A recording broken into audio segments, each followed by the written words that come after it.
सीहोर वाले महाराज ने तो एक बात कही कि अपने पड़ोस के मंदिर में जाओ। बोलो बोला कि नहीं बोला बार बार कि अपने पास के मंदिर में जाओ, अपने नजदीक के मंदिर में जाओ। अगर तुम कुछ चढ़ाओगे भी तो वो मंदिर को मिलेगा। उसमें सीहोर वाले महाराज का लाभ।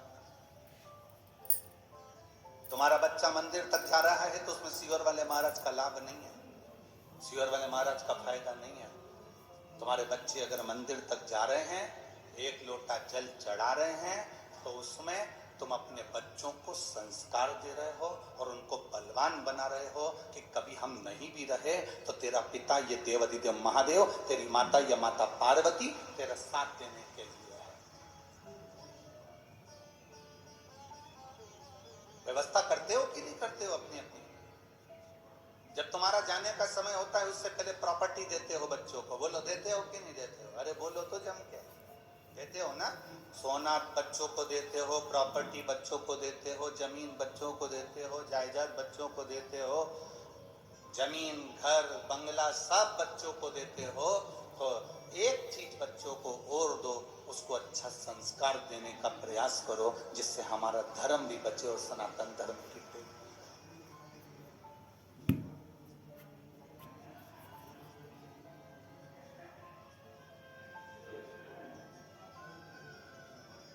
सुबेरे सुबेरे से चिल्लाकर हर माँ अपने बच्चे से कहती है, जा दूध की थैली लेके आ, जा पानी भर के लेके आ, जा सब्जी लेके आ, जा तरकारी भाजी लेकर आ। ऐसी सुबेरे उठकर चिल्लाकर तुम्हें कहना चाहिए, जा शंकर के मंदिर में एक लोटा जल चढ़ाकर जाओ, शिव के दरवाजे तक जाओ, शंकर की चौखट तक जाओ, उसके द्वार तक जाओ। उसके दरवाजे तक अगर तुम चले गए, जल चढ़ाकर अगर आ गए, तो वो भी एक ना एक दिन तुम्हारे दरवाजे पर खड़ा मिलेगा। इसलिए तुम उसकी चौखट तक जाते रहो, उसके दरवाजे तक जाते रहो। खूब पढ़ाओ बच्चों, तुम्हारी कैपेसिटी जितनी है उससे दुगना बच्चों को पढ़ाओ।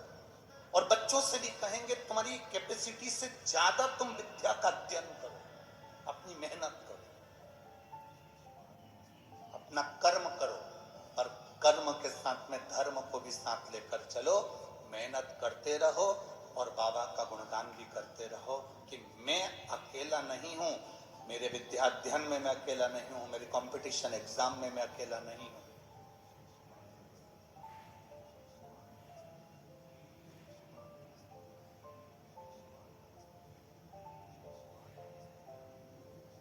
अभी कोटा राजस्थान में बहुत सारी कोचिंग है, आप लोगों को मालूम है? किस किस को मालूम है? हाथ उठा कर। ठीक।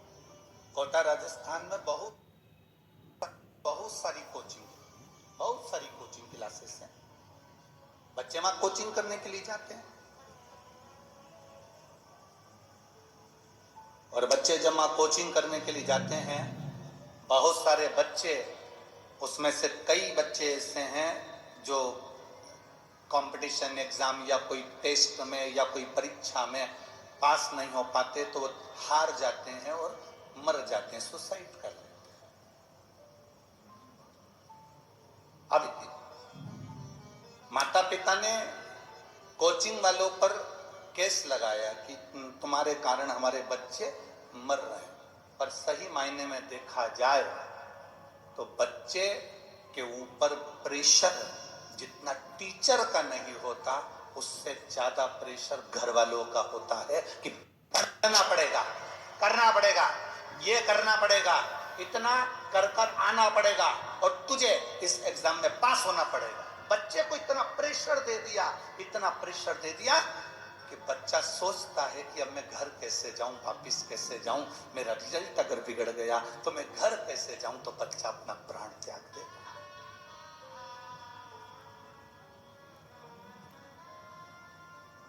अपने बच्चे को इतना प्रेशर मत दो,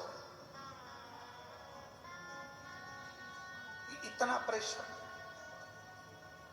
अपने बच्चों को इतना प्रेशर मत दीजिए कि बच्चा अपना शरीर ही त्याग। उससे कहो चिंता करने की जरूरत नहीं है, भरसक मेहनत कर, पूरा कर्म कर, और महादेव को अपने हृदय में बिठा कर रख। एक जेब में जैसे पैसा और मोबाइल रहता है तो दूसरी जेब में महादेव को लेकर चल। अपने साथ अपने दिल में अगर शिव है तो तुझे डूबने नहीं देगा। ये उसको बल दी। हम बच्चों को बल नहीं देते।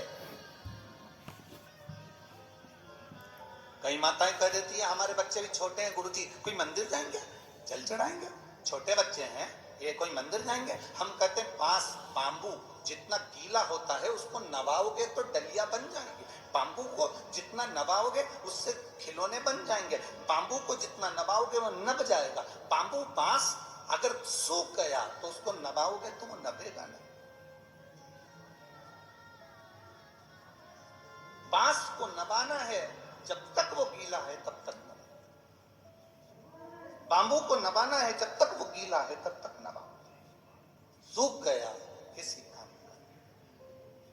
संस्कार दीजिए बच्चों को जिससे बच्चे आगे की ओर बढ़े।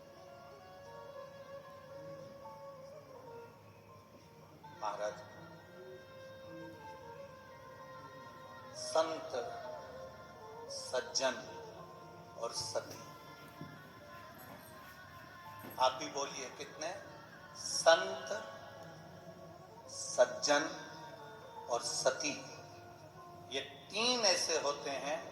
एक संत, दूसरा सज्जन पुरुष जिसके हृदय में कोई कपट नहीं, कोई छल नहीं, कोई बेईमानी नहीं, कोई प्रपंच नहीं। सज्जन पतिव्रता धर्म को पालन करने वाली एक स्त्री जो पति को परमेश्वर मानकर चलती। मांग कौन भरता है? जम के बोलो जरा, मांग कौन भरता है? आवाज नहीं आई मेरे को, जम के बोलो जरा। मांग मांग पहली बार जब मांग भराती है पति भरता है कि पड़ोसन भर देती है? अरे जम के तो बोलो, कौन भरता है? पति भरता है।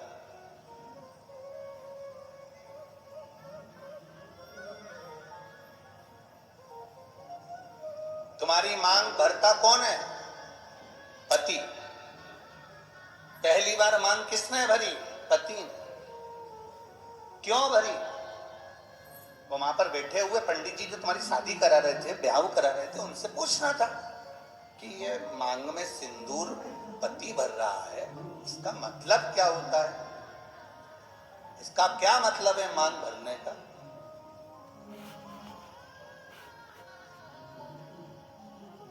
क्या मतलब इसका? तुम्हें उन पंडित जी से पूछना था कि मांग में सिंदूर पति भर रहा है, पहली बार मांग पति भर रहा है, तो मांग भरने का मतलब क्या है? मांग कौन भरता है? पति। एक स्त्री, एक नारी चाहे कितनी भी नौकरी कर ले, दुनिया भर में कितना भी व्यापार कर ले, कितना भी काम कर ले, कितनी भी कमाई कर आ जाए, पर उसकी मांग की पूर्ति तो उसका पति ही करता है। वो पहले दिन से आखिरी तक करता है। मांग भरना मतलब मांग की पूर्ति करना। तुझे दूसरे के आगे हाथ फैलाने की जरूरत नहीं है, तुझे दूसरी जगह पर जाने की जरूरत नहीं है। मैंने तेरी मांग भरी है। मांग जब पहली बार मैंने भरी है तो आखिरी तक तू जिंदा है, तब तक मैं तेरी मांग की पूर्ति करता रहूं। तू जिंदा है तब तक मैं तेरी मांग की पूर्ति करता रहूंगा, तेरी मांग भरते रहूंगा। तो चिंता मत करना। थोड़ी दुख, थोड़ी तकलीफ, थोड़ा कष्ट जिंदगी में आ सकता है, थोड़ी गरीबी जीवन में आ सकती है, थोड़ा सुख जीवन में आ सकता है, थोड़ा कष्ट जीवन में आ सकता है। कष्ट आए तो यह मत सोचना कि मांग कोई और भर देगा ना। मांग मैंने भरी है, मैं तेरा पति हूं। जिंदगी में कैसा भी दुख आएगा मांग में ही भरूंगा, तुझे साथ लेकर चलूंगा और फिर अपन पार उतर जाएंगे। अपने को टेंशन नहीं लेना। मांग भरने वाला पति है, मांग पूरी करने वाला पति है। आप कितना भी व्यर्थ विचार करते में पड़ जाओ,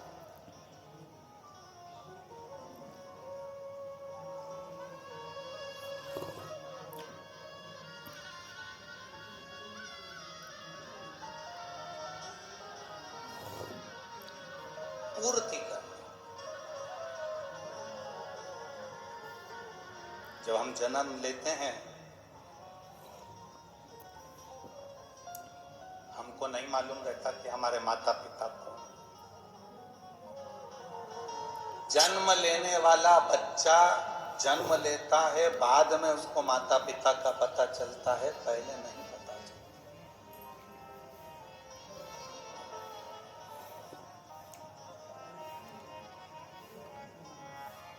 जन्म के समय पर तुम्हारे घर में गुलाब जामुन रखी है, पर जन्म लिया बच्चा गुलाब जामुन नहीं खाता। नासिक के बच्चे खाते हैं, वो बात जन्म लिया बच्चा तुम्हारे घर में बेसन कितना रखा है, गुलाब जामुन कितनी रखी है, मैदा कितना रखा है, रवा कितना रखा है, शक्कर कितनी रखी, गुड़ कितना रखा, घी कितना रखा। जन्म लिया बच्चा कुछ नहीं खाता, केवल जन्म लिया बच्चे के लिए जन्म के बाद सबसे जरूरी अगर कुछ होता है तो वो माँ का दूध होता है, माता का दूध। तुम्हारे यहाँ जन्म लिए बच्चे लड्डू पेड़ा खाएं तो बात जन्म लिए बच्चे के लिए जन्म के बाद बच्चा जब जन्म ले लेता है घर में ढेर सारा सामान पड़ा होता है, पर बच्चे के लिए वो कीमती से कीमती सामान भी ठोकर है, उसके लिए कुछ मतलब नहीं। उसके लिए माँ का दूध कीमती है। जैसे जन्म लिए बच्चे के लिए दुनिया की सारी सामग्री रखी है, पर केवल माता का दूध उसके लिए आहार है। उसी तरह मरने वाले व्यक्ति के प्राण छूट रहे हों और उसके रिश्तेदार उसको आके हीरे की अंगूठी पहनाए, जीजा जी तुम चिंता मत करो, तो हीरे की अंगूठी पहनो, जीजा जी वेंटिलेटर पर पड़ा हुआ ऑक्सीजन खींच रहा, और ये उसको गुलाब जामुन, रसगुल्ला, इमरती, भजिया, पकोड़ा खिलाएं तो वो खाएगा। जन्म लिए बच्चे को माँ का दूध जरूरी है, और मरने वाले व्यक्ति के लिए शिव का नाम जरूरी है।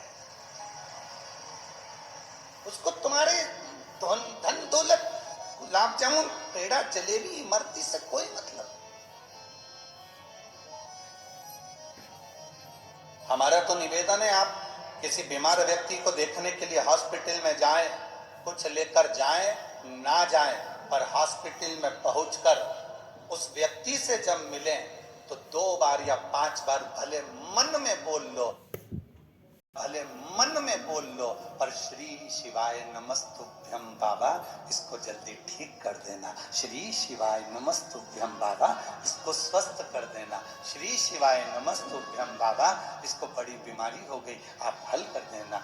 अपना करा हुआ थोड़ा सा भजन उस जीव को दीजिए।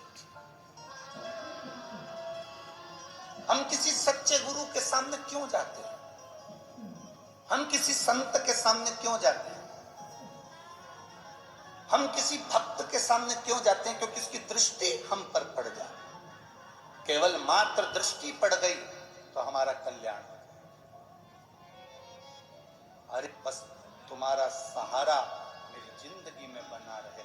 जन्म के समय पर ढेरों सामान घर में होगा, पर माता का दूध जरूरी है।